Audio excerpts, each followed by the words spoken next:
Vítajte naši milí sledovatelia.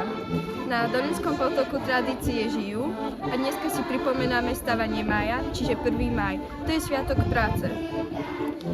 Dneska zastupujem svojich kolegov, lebo majú inakšie povinnosti, ale ako môžete vidieť, tradície tu žijú hocikedy, aj keď je takéto počasie, keď je zima, keď fúka, keď sneží. Poďme teda za našimi žiakmi a opýtajme sa ich, ako túto situáciu vnímajú.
Na záver sa chcem poďakovať prvému stupňu a pánom učiteľom a pani učiteľkám za to, že usporiadali takúto peknú akciu.